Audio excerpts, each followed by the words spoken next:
Nshuti za Big Grace TV mumeze muti? Hari umuntu wambwiye ngo yavuye muri ADPR ngo kubera ko ngo yigeze gusohoka ngo numuririmbyi yari umuririmbyi ngo ageze hanze yumva abantu bari kumuvuga ngo ariko ngo uriya muntu ngo nubwo ari indaya ngo ariko ngo agira igihaha ngo aririmba neza ngo arashoboye ngo guhera saa 4 kugeza saa 8 akaba akiri kwantona indirimbo. Ngo ibyo bintu ngo byaramubabaje cyane kugeza ubwo ngo yafashe icyemezo cyo kuva muri ADPR. Narinje kukubaza nshuti ya Big Grace TV, ni hehe umuntu yajya ntibamuvuge? Ni hehe wajya ntibakuvuge? Nicyo kibazo nje gufatanya nawe kwibaza. Ese ubundi ubwo niyo solution? Ese ubundi ubwo hari induru ivugira ubusa? Hari induru ivugira ubusa niko babivuga, nta nduru ivugira ubusa niko babivuga. Ariko se nanone baragushinzwe. Harya ubwo gucira abantu imanza hari umuntu ubishinzwe kuri ino si? Iyi ni Big Grace TV, nge ndi Marie Grace Bagambake. Baje kwakira abashyitsi, wowe ugeze bwa mbere kuri Big Grace TV uhawe ikaze, kanda kuri subscribe kandi no kuri yonzogera, bizajya bituma ubu wa mbere kubona video yose dukora hano kuri Big Grace TV. Dukora video z'ubwenge, nta video z'icyuka dukora, kandi tubashimiye ko kugeza ubu abamaze kubana natwe gukora subscribe tubanye neza. Subscribe ikorwa rimwe gusa, iyo wakanzeho ugakanda no kuri yonzogera ntabwo wongera. Wongeye waba ukoza ni subscribing, waba udushituye dusubiza inyuma, kandi ahubwo iyo ukanze subscribe winjiye mu muryango mugari wa Big Grace TV ubu duteje intambwe igana imbere. Indi nkunga tubasaba ni ukujya muri wa video yacu ikarangira, kuko tuba dukeneye watch time. Igihe mumara mureba ibintu byacu nacyo kirakonta kuri YouTube. Turabashimiye. Hanyuma rero ngo baramuvuze ahitamo kuva muri ADPR. Ubu imisatsi ni imisatsi, amaherena ni amaherena, iminwa iratukura cyangwa umuhondo cyangwa icyatsi cyangwa ubururu. Yambara amapantaro yarabujijwe muri ADPR, yambara ijipo zipasuye zikagera hehe, ntabwo yabikoraga mbere muri ADPR. Ni umugabo ubu ngubu asigaye yambarira pocket down, urumva, asigaye yisomera agacupa, urumva, no gutereta ngo kubera nyine ngo yihimuye, yimaze umubabaro, yimaze agahinda yavuye muri ADPR. Ngo kubera iki? Ngo kubera ko ngo bamuvuze. None nshuti za Big Grace TV tubwiraho muri comment ahantu uzajya ntibakuvuge ni hehe? Ahantu uzajya ntibagutarange ni hehe? Mu by'ukuri, mu makuru mfite, mu byo numvise, mu byo nawe ushaka kuba warumvise, ntabwo Imana iba mu idini runaka. Mbivuge gute niba ntabivuze neza? Ntabwo Imana iba mu idini runaka. Imana si idini. Voilà, icyo nicyo nashakaga. Imana ntabwo ari idini. Sino iba yari idini ntabwo habaho amadini menshi. Haba idini rimwe tukarihuriramo, tukafata Imana tukayigira iyacu, ikaba iyacu, tukaba abayo. Noneho kubera ko atari idini, niyo mpamvu aho wajya hose wasenga. Aho wajya hose wasenga. Ni ukuvuga ngo ugiye muri ADPR iyo Mana uyisangamo, mu bakristu, mu bayisilamu uyisangamo, mu badivu uyisangamo, mu basilamu uyisangamo, muri ba churches mwese Imana uyisangamo. Ariko Imana si idini. Bivuze iki? Bivuze ngo niba waremeye kujya muri iri dini runaka, nta niryo ngiye kwamamaza, nta ryantumye, ngewe mba nkorera mwebwe nshuti za Big Grace TV. Niba warafashe gahunda n'umutima wawe n'ubwenge bwawe bwose kugiye gukurikira Imana ubifashijwemo n'umuyoboro w'iri dini runaka, ikintu kizakubera icyaha ni ukudakurikiza amategeko n'amabwiriza y'iryo dini, y'uwo murongo wahisemo ugufasha kujya mu by'Imana neza. Niba ugiye mu murongo w'idini runaka bitandiye, bafunga ahantu hose amasura, bagafunga ariko babyemera nawe ukumva murahuje ukajyamo, nutabikora kizakubera icyaha. Ariko ikintu cyitwa umunwa, uyu munwa n'umutima n'amaso ni ibintu biyoborwa cyane cyane n'Imana wakiriye, bikayoborwa n'umutima nama. Mu madini atandukanye, yaba muri iki gihugu yaba no hanze y'iki gihugu, harimo abantu bafite iminwa, imitima n'amaso bitandukanye n'imyemerere y'idini barimo. Umuntu ashobora kugufungurira akanwa ukagira ngo ntago ari umuntu gusa, hari hapakiyemo n'ibindi bintu, ari amatoni n'amatoni y'ibigambo biremereye, ubundi bitakagombye kuba ku muntu wo muri iryo dini. ndi kwanga kugira iryo mvuga kugira ngo hatagira uwo nkomeretsa akabyegereza umutima nawe akavamo, urumva, niyo mpamvu ndi buvuge muri rusange. Ariko ikintu cyitwa umunwa, ikintu cyitwa amaso, ikintu cyitwa umutima, ibyo ni ibintu bigengwa n'umuntu ku giti cye, bikanagengwa n'imyitwarire n'imigenzereze n'uburere yahawe n'ababyeyi be ndetse n'ubumuntu asanzwe afite. Kumva waba uri muri korali, uri umuririmbyi, urumva uwo muntu ni n'umuntu w'imbere muri korali utera indirimbo uko mbyumva, uwo mugabo yari umuntu ukomeye muri korali. Arasohotse baravuze ngo nubwo ari indaya ariko ngo araririmba, ngo turamwemeye, araririmba agira igihaha, ngo kumva kugeza ubu ngubu akiyoboye. Ibyo ngibyo bikakubera imbarutso yo kuva mu idini runaka. Hano kuri Big Grace TV twabigizeho akabazo, natwe tuza kukababwira. Icya mbere, ntiwababaje impamvu babivuze. Icya kabiri, ntabwo uzi icyo bagamije. Icya gatatu, ntabwo iryo dini warijemo uyobewe yuko harimo abantu bafite ibyo bintu navuze: amaso, umunwa n'umutima, bitari copy paste. Buri wese adafite ibisa n'ibyundi, buri wese afite ibye. Kandi abantu bogejwe na Yesu, batunganijwe n'amaraso, ntago ari abanyedini runaka. Ushobora kubona abantu buzuye urusengero, buzuye kiliziya, buzuye umusigiti, ariko ibyo bintu bitatu bitarahura n'umuntu iryo dini ryemera. Akiri umuntu wigenga ku munwa, wigenga ku maso, wigenga ku mutima, akaba yagukorera mu ipaki, akakubwira ijambo mu by'ukuri rikakuzengereza, rikakuzungereza ndetse rikakutera pressure. Ariko umuti ni ukuvamo. Umuti ni uguhita wumva ibyo bakubwiraga byose ubiciye amazi. De toute façon, iryo dini, uwo murongo wari warihaye nyobokamana, reka bari ko tuwita, wari wawuhisemo niyo yindi hari. Guhita ubivamo ngo nuko bavuze gutyo, ubundi ukemuye ikibazo. Ahantu uzajya hataba ibyo bintu bitatu nihe? Hataba abantu bafite umunwa, hataba abantu bafite umutima urendepanda, n'amaso arendepanda. Ibyo bintu bitatu hari igihe bikora, ukabona umuntu arabifite bikora ku buryo buhabanye na gahunda y'Imana, kandi aterana kuva ku wa mbere kugera ku wundi wa mbere. Amasengesho yose yazamo aya korali, ayo kwiyiriza, ay'urubyiruko, ay'ababyeyi, ay'abapapa, hose haboneka. Ariko umutima we, amaso ye, ibiva mu kanwa bihabanye, abo bantu barahari. Kandi sinanavuga ngo baba baciye nk'amabere, kuko abo nyine izo nizo ntama Kristo yaje gushaka, kubemera Kristo. Izo nizo ntama Imana ishaka, kubemera Imana muri rusange. Imana ishaka yuko twese hanyuma rero, niba koko bavuze ngo uri indaya utariyo, urabayo, ku buryo ushobora guhita wivumbura ukavuga ngo ndagiye. ADPR bambuzaga kwambara amapantaro, ngiye kuyambara, uhimye nde? Bambuzaga gusiga inzara, ngiye kuzisiga, uhimye nde?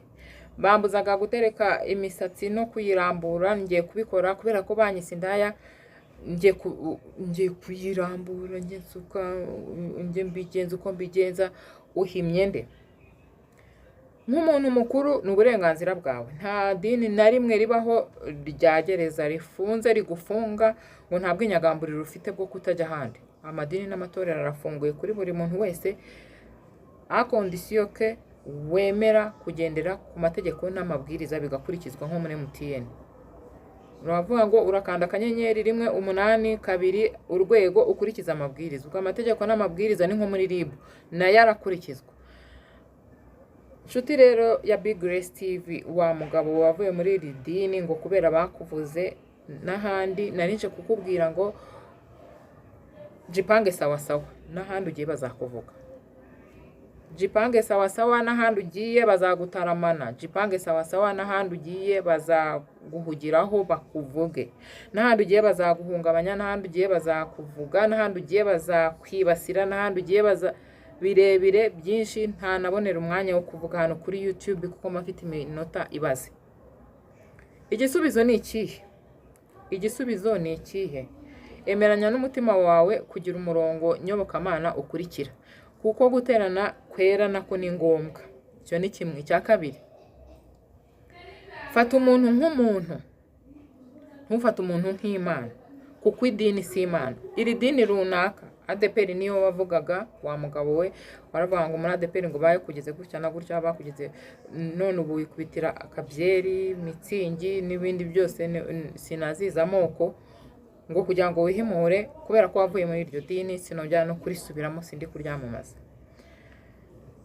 Nje kubwira rero ngo witegure ko n'ahandi ugiye bazakuvuga, n'ahandi ugiye bazagutunga agatoki, n'ahandi ugiye bazakwicaraho bakakuganira, hari n'ahandi ushobora kuzanajya ahubwo noneho bakanavuga, usibye kuvuga bakanakora n'ibikorwa biguhungabanya. Kubera iki? Kubera ko Imana atari idini, kubera ko umuntu ari umuntu. Hera kuri pasiteri, uhere kuri shehe, uhere kuri aposto, uhere kuri padiri, uhere kuri nde. Inama tuje kuguha hano kuri Big Grace TV, ntuzagire na rimwe ufata umuntu ngo umugire igitangaza. Umuntu wese ni umuntu, mbisubiremo, umuntu wese ni umuntu. Nubwo wava muri uyu murongo nyobokamana X ukajya muri Y, umenye ko aho ugiye naho hari abantu, kandi bya bintu byo ko mu rusyo ugakoma n'ingasire, nawe nubwo uri guhungaba ngo barakuvuze, nawe uri umuntu.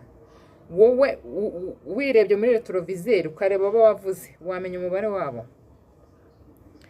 Wirebye muri retrovizeri nawe ugasubiza amaso inyuma ukareba abo wataramiyeho, abo wumvize igihuha cyabavuzweho, nawe ukakijyamo ukagishyushya, wamenya umubare wabo.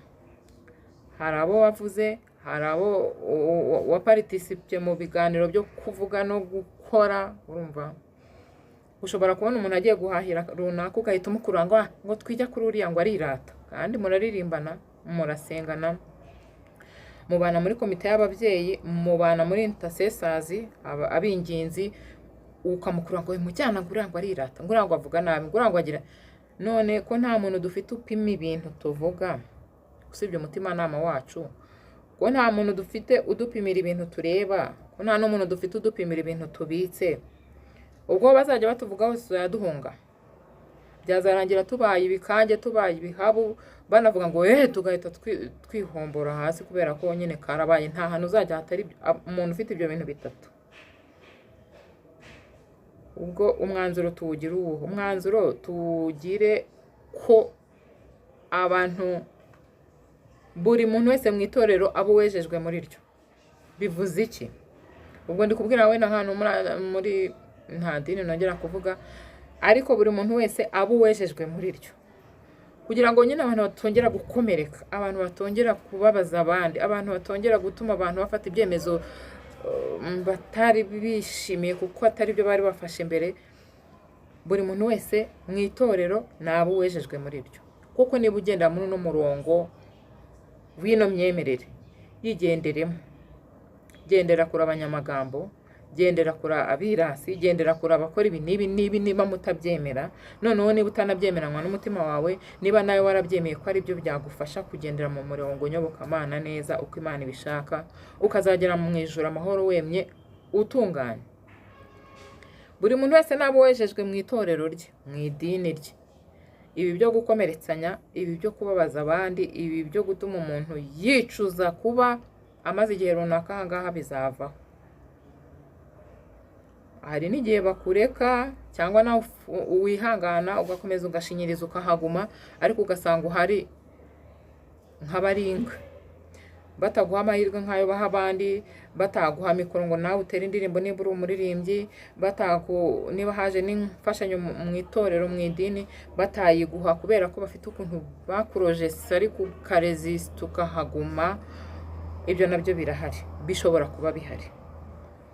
Umwanzuro ni uwuhe? Aho kugira ngo kuvuga ugende, ahubwo buri muntu wese mu itorero nabo wejejwe muri ryo. Niba mba hano ningerageze kwezwa, kwitwararika no kwitunganya no kudabangamira abandi.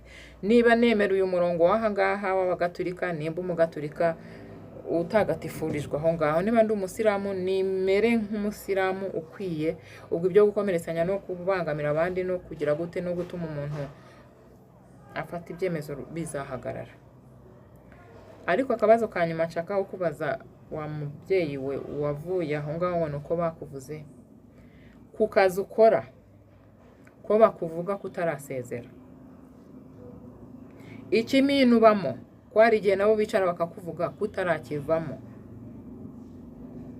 mu isoko ahantu ugurira imboga, ejo bundi ukagaruka kugura umuceri, ejo bundi ukagaruka kugura ibyo ugura, kugenda bagasigara bakuvuga, ndetse bimwe bikazazenguruka bikakugeraho isoko utararicikamo.